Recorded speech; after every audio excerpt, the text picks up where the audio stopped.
ഇപ്പോൾ തമിഴ്നാട് രാഷ്ട്രീയത്തിൽ പോയിക്കൊണ്ടിരിക്കുന്ന വിജയുടെ രാഷ്ട്രീയ പ്രവേശനമാണല്ലോ. ഇതിപ്പോൾ അതിൻ്റെ പുറകെ വിശാൽ ഒന്ന് പയറ്റാനുള്ള പണിയാന്ന് തോന്നുന്നു. ആന ബാ പൊളിക്കുന്നത് കണ്ട് അണ്ണാൻ ബാ പൊളിച്ചുള്ള അവസ്ഥ എന്താണെന്നുള്ളത് കണ്ടറിയണം. 2 ആനകൾ ബാ പൊളിച്ചിട്ടില്ല.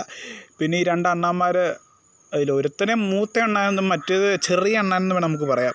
ഈ കുറച്ച് ഫാൻസ് പിള്ളേരുടെ പവർ കണ്ടുകൊണ്ടാണെന്ന് തോന്നുന്നു രാഷ്ട്രീയത്തിൽ. പക്ഷേ ഇതിന് മുന്നേ വിജയ് കളികൾ തുടങ്ങിയതാട്ടോ. കുറച്ച് കാലം മുന്നേ പുള്ളിക്ക് ഇങ്ങനെ ഒരു പദ്ധതി, പുള്ളി അതിനുള്ള അടിക്കളികൾ നടത്തിക്കൊണ്ടിരിക്കുമായിരുന്നു.